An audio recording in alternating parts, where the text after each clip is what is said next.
Container. Container. Container. Container. Till I can get my container.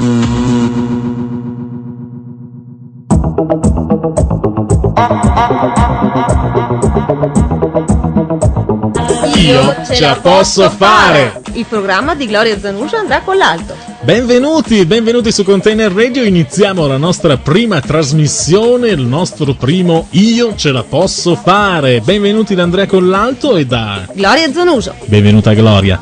Ciao Andrea, ciao a tutti. Allora, iniziamo questo che è una nuova trasmissione dedicata in questo caso al mondo dell'imprenditoria. Già qualche giorno fa ne abbiamo parlato anche durante alcune nostre anticipazioni che abbiamo dato ai nostri ascoltatori. Oggi iniziamo. Di che cosa parlerà il nostro programma? Allora, parlerà innanzitutto di come realizzare i propri sogni, pentarci al 100%. Cercheremo di stimolare lo sviluppo dei talenti che ci sono in ognuno di noi e appunto per guidarvi in questa strada. Vediamo subito il menù della serata, quindi avremo l'intervista a un imprenditore ogni settimana. Quest'oggi tra l'altro iniziamo con due imprenditori importanti, perché spiega un po' tu Gloria con chi parleremo quest'oggi. Parleremo con Giuseppe Sbalchiero, che è il presidente di Confartigianato Veneto, e inoltre con Luigi Nobari, che è presidente di Confartigianato per il mandamento di Lonigo. Nonché imprenditori loro stessi, quindi ci parleranno del mondo dell'imprenditoria, poi comunque visto anche dalla loro condizione forse un gradino più in alto rispetto agli altri imprenditori. Esattamente, da anni sul mercato hanno visto tempi d'oro, tempi bui e sono lì per aiutare tutti gli artigiani. Quindi un'intervista assolutamente da non perdere. Non parleremo soltanto con imprenditori, parleremo anche di libri, perché ci sono alcuni libri che sono proprio scritti apposta per stimolare la nostra voglia di imprenditoria. Quest'oggi di che cosa parliamo? Oggi parliamo del primo libro di Sebastiano Zanolli, che si intitola La grande differenza, una mappa utile per raggiungere le proprie mete. Oltre a questo, naturalmente, non questa puntata, ma dalle prossime puntate risponderemo anche ai vostri quesiti che ci potete già cominciare a scrivere. Più tardi, tra poco, daremo anche tutte le nostre coordinate per scriverci, per mettersi in contatto con noi. A questo punto un po' di musica, poi tra un attimo daremo proprio le nostre coordinate di contatto.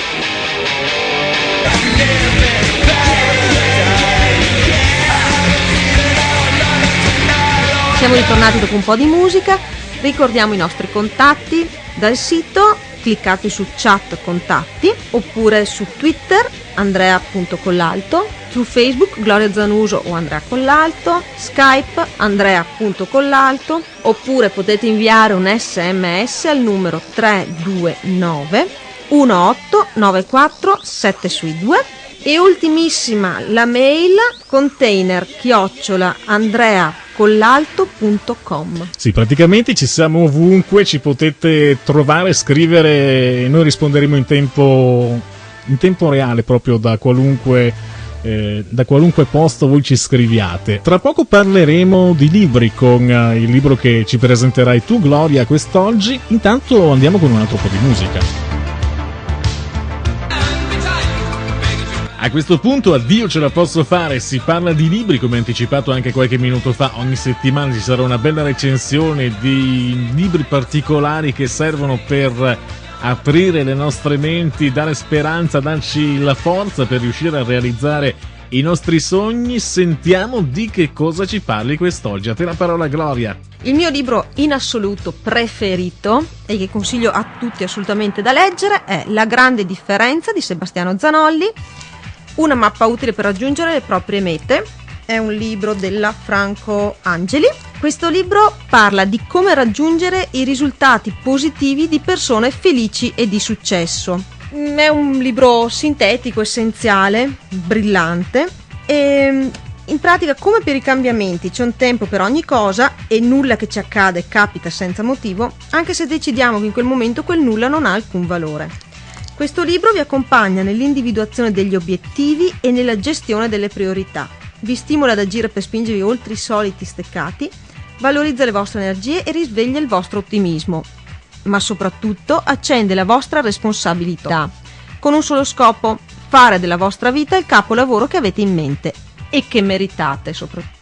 Quindi un libro che vi consigliamo assolutamente da leggere. Io quasi quasi, Gloria, sentirei anche un piccolo estratto, un pezzettino di questo libro di Sebastiano Zanolli. Container Radio. In un mondo dominato dalla velocità con cui fai le cose, un mondo veramente complicato e in gran parte amorale, la sola cosa che può innestare un processo di cambiamento, sia personale sia professionale, si racchiude in una sola parola: semplicità. Il vivere con grande intensità, esaltando le proprie capacità ed accettando le proprie debolezze. La costante volontà con cui si devono prendere delle decisioni. La convinzione che tutti i problemi nascono con delle soluzioni. Il fatto che siamo noi la fonte dei nostri successi o dei nostri insuccessi. La forza di sapersi guardare dentro e di avere il continuo desiderio di crescere, di confrontarsi e di voler imparare. La gioia di scoprire di aver commesso un errore perché è solo sbagliando che si impara. La vibrazione che ti passa su tutto il corpo nel vivere un'emozione, una parola bisbigliata in un orecchio o uno sguardo tra mille, il sapore di una vittoria o l'amaro di una sconfitta, un suggerimento o un bacio. Questi non sono frutti di teorie complicate, ma sono solo il risultato di semplici azioni quotidiane, piccoli segreti svelati. Sono cose che vivono dentro di noi, che devono essere solo amplificate ed ascoltate in qualsiasi momento della vita.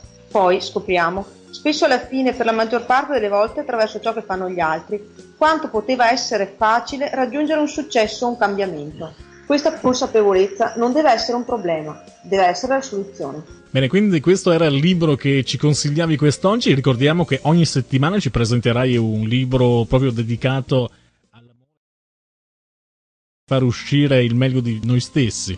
Sì, perché questo secondo me è il segreto della vera felicità, quindi cercare costantemente di essere ottimisti, del credere nei propri sogni e in se stessi. Ogni giorno bisogna che tutti abbiano fiducia nel futuro e in se stessi. Mother, mother, tell your children their time has just begun. I have suffered. Bene, adesso ci ascoltiamo l'intervista, l'abbiamo realizzata qualche giorno fa nel mandamento di Lonigo, di Confartigianato. Incontriamo il presidente di Confartigianato Veneto, Giuseppe Sbalchiero, e il presidente di Confartigianato del mandamento di Lonigo, Luigino Bari. Ricordiamo che Confartigianato Vicenza è la più grande d'Italia, che l'associazione ha circa 500 dipendenti, e che appunto proprio perché è così grande può fare molto sia a livello associativo, quindi aiutare gli associati, ma anche a livello formativo, e quindi invitiamo tutti a, appena hanno qualche dubbio, qualche informazione che desiderano avere per sviluppare un'attività, di andare ad uno sportello Confartigianato, è tutto gratuito. Quindi non solo a Vicenza, ma in tutta Italia. Assolutamente in tutta Italia. Container Radio. Bene, ascoltiamo l'intervista. Oggi parliamo di Confartigianato, abbiamo con noi il presidente di Confartigianato Veneto, Giuseppe Sbalchiero, e il presidente dell'Asso Artigiani del Mandamento di Lonigo, provincia di Vicenza, Luigino Bari. Grazie per averci ospitati e benvenuti a Container Radio. Benvenuti a voi, intanto nella nostra sede. Benvenuti a voi. Grazie. Oggi con voi vogliamo parlare di Confartigianato, vedere la sua mission, come nasce e come opera nel territorio. Confartigianato nasce 67 anni fa, sostanzialmente, e ovviamente non da noi siamo esecutori oggi, rappresentanti oggi, da un gruppo di artigiani che nel dopoguerra si è messo assieme per difendere gli interessi della categoria, quindi far lobby sostanzialmente. Va detto che nasce da una costola di Confindustria, e ricordiamoci che a quel tempo c'era una grossa battaglia fra la destra e la sinistra, la DC e il Partito Comunista con tutti gli annessi e connessi, e quindi la rappresentanza dell'artigianato, che era la Confederazione Nazionale dell'Artigianato, si era schierata a sinistra, e quindi è nata Confartigianato, si è staccata ed era prevalentemente di ispirazione cattolica e cristiana. Queste sono le origini 67 anni fa. Poi da qua sono cresciute Vicenza è nata nello stesso anno, perché sostanzialmente poi accaduta in molte province dove c'era già l'organizzazione l'hanno costituita e quindi oggi noi siamo a governare un processo di associazionismo importante, il più importante del Veneto come Confartigianato, la prima in assoluto in Italia per quanto riguarda Vicenza. Lei, signor Sbalchiero, è stato eletto presidente di Confartigianato Imprese Veneto. Ci racconta il suo percorso da quando ha iniziato ad entrare in Confartigianato fino ad oggi? Devo rimettermi i pantaloncini corti.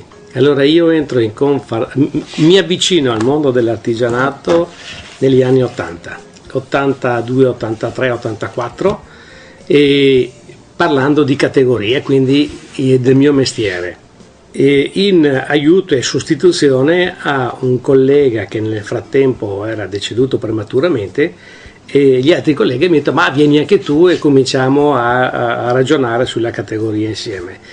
Da lì poi nell'84 sono entrato nel consiglio direttivo dell'associazione, nell'88 in giunta provinciale, e da lì poi è partita la mia attività da rappresentante estero dell'associazione, perché sono andato dappertutto e ho ricoperto alcuni carichi, a cominciare dalla Cassa Edilia Artigiana, nata nell'86, e io ho ricoperto la presidenza dall'89 al 93, e poi in federazione l'approccio con l'ente bilaterale, strumento importantissimo e oggi il primo in assoluto in Italia, sia per raccolta che per prestazioni. E da lì in Confartigianato del Veneto la prima esperienza di 2 anni da presidente, poi nel 2000 sono tornato a casa a Vicenza, e da qua ho trovato una squadra importantissima nel Vicentino, che ci ha permesso di mantenere e di migliorare le posizioni che avevamo all'interno del mondo Confartigianato. Da un anno sono tornato nel luogo veneto, in un momento anche abbastanza particolare, abbastanza brutto. Contiamo però su un numero importante di associazioni e di dirigenti che ci permetteranno di superare anche questo momento abbastanza difficile. Quindi può essere una cosa positiva anche per spronare un po' gli imprenditori in questo periodo di crisi? Ma credo che il compito mio, visto l'esperienza che ho, è di fare scattare i giovani. Quindi il mio compito è quello di sollecitare e quello di creare anche future classi dirigente. Questo è l'obiettivo mio. Per il resto credo che ad un certo punto anche della vita qualcuno pensa a cominciare anche a tornare a fare le proprie cose, pur divertendosi. Sentiamo quotidianamente i telegiornali, le agenzie di stampa, ogni giorno sembra quasi un bollettino di guerra, una crisi profonda che ci sta veramente colpendo tutti. Operai e imprenditori sono nella stessa barca, tutti ci auguriamo che le cose possano migliorare. Lei che cosa ne pensa? Ma adesso leggevo un'ANSA di qualche minuto fa, più 5 centesimi sulla benzina per fronteggiare la protezione civile sulla riforma.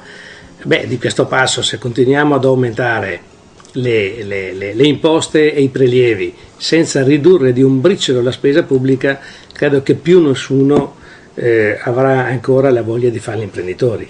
Per cui la prima cosa su cui ragionare e pensare è quella che chi ha il dovere di governare la smetta di fare il buffone e il pagliaccio e si metta a fare veramente il buon governo di questo paese, cominciando a togliere quella montagna di sprechi che ci sono e che non servono a nessuno se non alla casta, a cominciare dalle burocrazie. Secondo i suoi dati, quelli che vede quotidianamente, cosa ci dovremmo aspettare nel futuro? Io il futuro lo vedo sempre positivo, perché fortunatamente non esistono solo questo mondo di politica e di professori, che poi di professori non ho niente, di politica ancora meno. Io mi auguro che veramente il buon senso prevalga una volta per tutte, perché già la Grecia è sull'orlo del fallimento, già il Portogallo è nelle stesse condizioni. Se mettiamo che anche la Spagna ormai comincia a avere qualche momento di defiance, l'Irlanda è lì alle porte, dopo tocca a noi.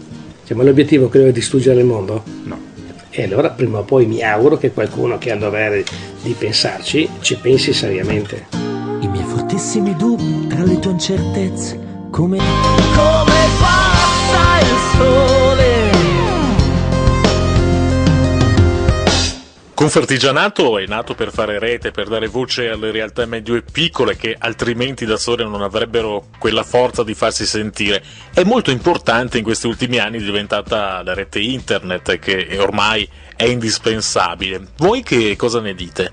Beh, sicuramente in questi ultimi anni internet ha fatto, diremo così, passi da gigante, ha fatto in modo che il mondo, diremo così, sia vicino in tempo reale. Perciò questo ha sconvolto un po' anche tutta l'economia e soprattutto, diremo così, ha fatto sì che i giovani si impadroniscono del settore. Come si sta muovendo Confartigianato con i suoi associati per promuovere Made in Italy in questo periodo? La nostra associazione da tempo sta portando avanti il Made in Italy e questo già lo si vede dappertutto, anche perché diciamo i nostri artigiani sono artigiani d'élite.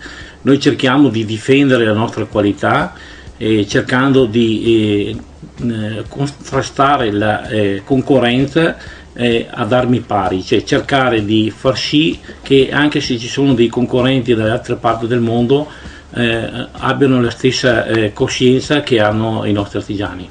C'è un famoso formatore vicentino che in un suo libro preannunciava che prossimamente diventeremo un popolo di partite IVA. Voi cosa ne dite? Ma se parliamo del nostro territorio credo che già lo siamo, perché diciamo un artigiano ogni 10 persone, perciò questo credo che sia già un fatto, diremo così, reale. Poi noi forse abbiamo anche nel DNA questo stimolo di fare qualcosa da sé e vediamo che il Made in Italy o il Made in Vicenza lo troviamo in tutto il mondo. Una domanda da profano a questo punto, terra a terra, giusto per far capire ai nostri ascoltatori che magari se lo stanno chiedendo proprio in questo momento. Se io ho un'idea imprenditoriale e la voglia di realizzarla, come mi devo muovere? C'è una procedura migliore da seguire? Credo che non ci sia uno schema oggi predefinito che porti un'idea imprenditoriale a un risultato. Di certo c'è questo. La grande voglia di fare, perché se uno ha un progetto vuol dire che ci crede, se ci crede combatte fino all'esasperazione perché vuole portare a compimento la sua iniziativa, quindi il suo progetto, di sicuro trova in un'associazione come la nostra tutto il supporto necessario per limitare i danni della burocrazia, perché questo è anche compito nostro. Secondo, dando tutto anche il supporto necessario sia creditizio sia formativo, che può essere interessante per il soggetto proposto sull'iniziativa. C'è anche un'ulteriore opportunità che viene data dalla nostra capacità di lobby nel riuscire a catalizzare le provvidenze che la Regione Veneto, che la Camera di Commercio, che la provincia, ora meno perché ha perso moltissime competenze, mette a disposizione per l'avvio di nuove imprenditorialità. Su tutto capeggia una cosa: il grande costo in termini di tempo e di risorse economiche dato dalla burocrazia. Se il progetto è un progetto che tende a produrre qualcosa, diventa anche fattibile. Se il progetto riguarda alcuni settori in particolare, ne cito uno, l'agroalimentare, credo che vada messo le mani anche prima nei capelli prima che in tasca, perché le condizioni oggi sono diventate impossibili. Dico una cosuccia proprio di ieri, una nuova normativa nazionale che prevedeva la limitazione dell'uso dell'acqua nelle aziende agroalimentari e nelle aziende di servizi alle persone. La legge dice anche che laddove esiste a livello regionale una legislazione già in essere, questa legge non vale. E ieri nel giro di 20 minuti abbiamo sventato che questa normativa fosse recepita dalla Regione Veneto, perché l'avvocatura della Regione, per non sporcarsi le mani, recepisce tutto quello che succede. Lì 2 interventi velocissimi presso gli assessori competenti e i gruppi consigliari competenti, in 20 minuti risolto il problema.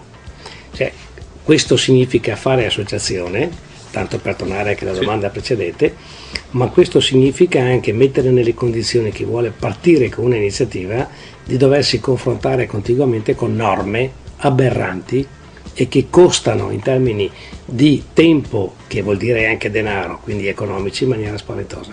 Parliamo un po' anche delle banche, il rapporto tra l'imprenditoria, il mondo degli imprenditori e le banche. La banca è un'impresa, quindi io non condanno una banca, perché la banca vive con le risorse che acquista, acquistando denaro, e vende vendendo denaro.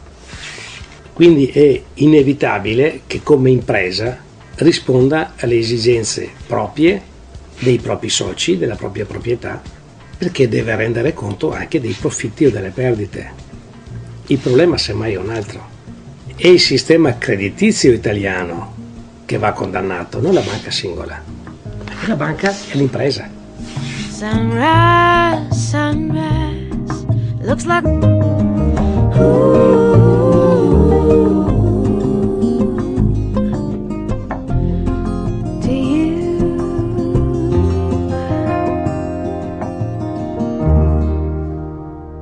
Entriamo anche nel settore dell'imprenditoria al femminile a questo punto. Le donne sono sempre state storicamente un po' in disparte nel mondo imprenditoriale. È un mondo che è sempre stato un po' maschilista. È ancora così? Qual è il vostro pensiero? Questa è un'affermazione gratuita, che non ha certamente un valore confermato. Perché?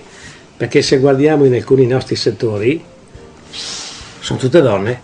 Pensiamo nel servizio alle persone, la maggior parte che si avvicinano a questo tipo di attività sono donne, sono imprenditrici. Cioè a loro va riconosciuta una cosa importante, che adesso un po' meno, perché anche per loro la famiglia è diventata un optional, ma per chi è ancora nelle condizioni di partenza di qualche anno fa, madre di famiglia, moglie e imprenditrice. Quindi un ruolo abbastanza complicato da svolgere, e devo dire che l'hanno fatto anche bene. Quindi non è un fatto di imprenditoria o meno. E abbiamo dimostrato anche che alcune nostre dirigenti certamente sono migliori di qualche maschietto. Ma è vero però che spesso le donne magari non sono informate sulle normative, su come avviare per esempio un'impresa? Questo non è vero. Sono molto più informate dei maschietti, perché leggono di più, guardano di più, si informano di più. Qual è il vero problema, secondo me?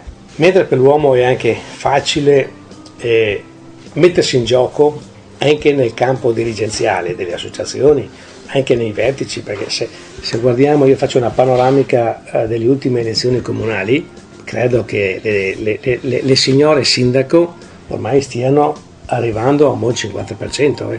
Con le ultime elezioni ho visto che la presenza femminile, non solo all'interno dei consigli, ma anche come sindaco, e nel tuo mandamento ce n'è una bella presenza, arrivano. Il problema è che non tutte sono disponibili a investire il proprio tempo, perché poi c'è il problema della famiglia, c'è il problema dei figli, c'è il problema della scuola, c'è il problema del lavoro, cosa che invece l'uomo sente molto meno. Forse quindi è per quello che ci sono più maschi comunque storicamente, quindi. Perché l'abbiamo sempre delegato al gentisesso, e loro effettivamente l'hanno fatto anche, chapeau, brave, bravissime, anzi non possiamo dire nulla. E da parte nostra in giunta provinciale abbiamo una donna, l'abbiamo quasi sempre avuta, almeno da quando ci sono io, prima no, ma da quando ci sono io c'è, e l'apporto è sempre molto schietto e preciso. Auspichiamo che arrivino in più, attenti a non esagerare però. Beh, diciamo che ci sono comunque agevolazioni per l'imprenditoria femminile in Veneto. 2 provvedimenti appena approvati con la recente finanziaria, e un altro sta per decollare, perché proprio oggi è stato presentato in regione il piano dello sviluppo del Veneto, un piano di sviluppo che grosso modo toccherà 400-500 milioni di euro, quindi non stiamo parlando di sciocchezze. Alcuni punti fondamentali, proprio l'avvio dell'imprenditoria femminile, maschile e femminile e giovanile, perché io le metto tutte insieme, mettendo anche insieme le opportunità nel senso che un conto è parlare di imprenditoria giovanile e un conto di imprenditoria femminile. Prima c'era un limite, cioè le due cose non potevano essere aggiunte, erano disgiunte. Oggi si può ricorrere ad entrambi i bandi, quindi un passo in avanti proprio verso questo settore, cosa di questi giorni. Buono a sapersi, ci ha dato un'ottima notizia. È una notizia di oggi, è aperto il tavolo questa mattina, si concluderà penso fra qualche giorno con l'accordo di tutte le parti sociali, ma l'importante è cominciare a ragionare perché in termini molto brevi, perché il tempo sta diventando fondamentale per il rilancio dell'economia veneta. Secondo i vostri dati, in questo periodo di recessione, c'è un lavoro che sta funzionando meglio, che risponde meglio alla crisi rispetto ad altri? I settori che attualmente stanno un po' trainando l'economia in questo nostro territorio sicuramente sono settori tecnologici, la meccanica, l'elettronica e poi anche tutto quanto che riguarda il design. Sono settori innovativi e che portano sicuramente sviluppo al nostro territorio. Bisogna comunque puntare molto sulla formazione in questo periodo, diventa molto importante.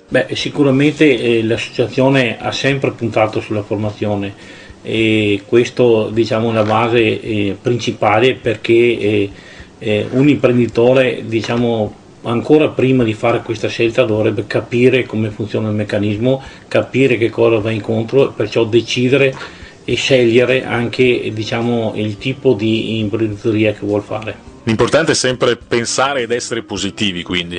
Ma sicuramente è sempre positivo, ci mancherebbe altro. In ogni caso è sempre bene comunque valutare il passo che si deve fare, perciò essere preparati, essere formati vuol dire anche capire prima di fare un investimento quale percentuale c'è di riuscita. Sicuramente bisogna fare sempre il bicchiere mezzo pieno.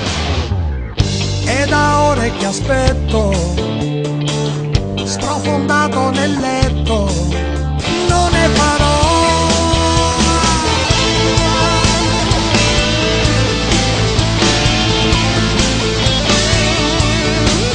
Temporale dentro me. Quali sono state le vostre figure di riferimento che hanno guidato le vostre scelte? Sicuramente io ho avuto la fortuna di lavorare da un maestro artigiano, che guarda caso era anche il presidente di questo mandamento, che mi ha insegnato un mestiere, perciò è stato un maestro e questo mi è stato di lezione e anche come stimolo che un giorno l'avrei provato a seguirlo. Direi che sono convinto, e questo lo dico anche ai ragazzi, anche nelle scuole, che nella vita bisogna avere degli obiettivi. Se ci sono degli obiettivi in qualche modo si raggiungono, se non ci sono obiettivi è difficile riuscire a questo. Perciò sicuramente io vedo come il mio grande stimolo prima di tutto la mia famiglia, i miei genitori, che mio padre era un imprenditore nel settore agricolo, ma che comunque mi ha dato sicuramente una scuola di vita, e la seconda persona è stato questo maestro artigiano che mi ha insegnato il mestiere. Io sono stato più fortunato di lui, nel senso che a 15 anni mio padre mi ha detto scuola o lavoro. Ho scelto il lavoro e mi ha dato la tuta in mano e visto che aveva già un'attività in proprio ho cominciato a lavorare così e quindi tra l'altro il giorno che ho compiuto 15 anni, quindi ho cominciato bene con il compleanno, col 15° anno di età. Poi l'esperienza, la formazione, lo stare assieme. Adesso ho una ulteriore grande fortuna che ho mio figlio che continua l'attività, quindi sono alla terza generazione. Non posso chiedere di più. Quali sono i vostri sogni ancora da realizzare? I sogni da realizzare sicuramente per me e secondo me per tutti gli artigiani che hanno figli, è il ricambio generazionale. Ovviamente questo naturalmente va visto anche con una serenità e con onestà, perciò questo è il sogno, ma il sogno deve essere quello di affidare un futuro migliore con un'impresa sana, che magari abbia anche un futuro di lavoro, dei progetti anche concreti. È difficile lasciare questo obiettivo ai nostri figli, magari con un mercato in condizioni difficili o magari un'impresa che non abbia degli obiettivi chiari. Perciò il sogno c'è nel cassetto, noi genitori dovremmo sicuramente cercare di mettere le carte a posto prima di fare il ricambio generazionale, ma che comunque dobbiamo pensare a questo e anche noi come associazione credo stiamo investendo molto in questo settore, perché la classe dirigente o gli artigiani che oggi abbiamo in attività sono artigiani che hanno iniziato l'attività 40 anni fa, perciò ci sarà un forte ricambio generazionale, perciò è un grosso impegno anche da parte dell'associazione stare attenti a questo, monitorare questo processo. Il mio sogno invece è un po' diverso. Il mio sogno è che tornino quei valori importanti che sono scomparsi. Un tempo si diceva basta una stretta di mano e hai risolto un grande appalto. È chiaro che poi seguivano tutta una serie di relazioni importanti. Oggi è venuto meno il valore della lealtà, e questo probabilmente è frutto anche di un eccesso di media che ridicolizzano le brave persone e aumentano vertiginosamente la visibilità e la presenza di chi è meno bravo, perché l'importante è chiacchierare. E valori come il rispetto della vita umana, il rispetto delle famiglie, il rispetto anche di quei valori cristiani a cui noi siamo nati e siamo vissuti, perché comunque sono alla base di una grande verità, che è quella verità che oggi si riscontra raramente, che è quell'egoismo sfrenato che c'è in tutti noi, e per l'egoismo si calpesta tutto e tutti pur di arrivare. Basta vedere alcuni episodi, perché è vero che chi ci ha governato in passato non ci ha fatto fare una bella figura, quel famoso bunga bunga, ma nessuno, e qua appunto il dito sui media, quindi sul giornalismo di parte, ha mai detto che quelle brave mamme al telefono dicevano alle figlie: ma così poco ti ha dato, ma tu vali molto di più. E se questo è l'indirizzo che le mamme danno alle figlie, non sono tutte così per fortuna, e se questo non viene ripreso da chi ha il dovere di riprenderlo, massacrando questi e non il resto, diventa difficile pensare che esistano ancora dei valori veri, seri. E se ci sono dei valori c'è il rispetto dell'uomo, dell'ambiente, della persona, e c'è il rispetto anche del lavoro, cosa che manca. Cosa consigliate agli imprenditori che si trovano in un momento buio lavorativo? Sicuramente un artigiano che è già in attività, o qualcuno che ha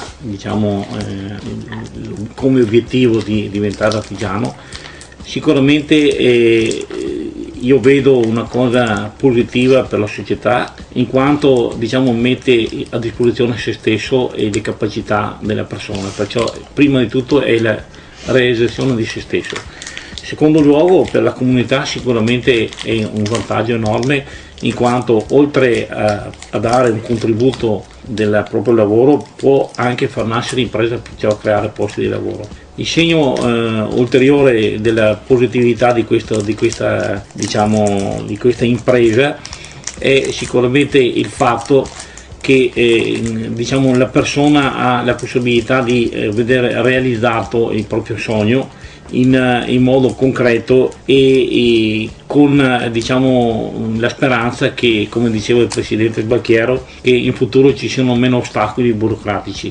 Noi vogliamo, e questo è quello che auspichiamo, di dare la possibilità a chi ha voglia di fare qualcosa che ci lasciano fare. Non vogliamo tante cose, basta che ci lasciano fare. Perciò dico, quelli che hanno voglia di fare, lasciamoli fare. E chi è in difficoltà si rivolga all'associazione. Quindi ringraziamo il presidente di Confartigianato Veneto Giuseppe Sbalchiero e il presidente dell'Asso Artigiani del Mandamento di Lonigo Luigi Nobari. Grazie per averci ospitato. Bene, per questa settimana abbiamo finito, vi diamo appuntamento la settimana prossima a martedì dalle 21 alle 22. Per le repliche potete andare a vedere sul sito della radio, su Palinsesto, ogni programma ha il suo colore e il nostro è il bianco. Quindi cercate Io ce la posso fare, colore bianco, e vedete tutte le varie repliche che ci sono un po' ai vari orari del giorno e della notte per accontentare un po' tutti, anche gli amici che ci ascoltano dall'altra parte del mondo, per esempio. All over the world. Esatto. Poi ricordiamo che ci potete anche scrivere se avete, per esempio, delle domande. Esattamente, per quesiti o curiosità scriveteci su Facebook a Gloria Zanuso oppure Andrea Collalto, oppure una mail a container@andreacollalto.com. Perfetto, quindi l'appuntamento per martedì prossimo dalle 21 sempre qui su Container Radio, e ricordate, io ce la posso fare!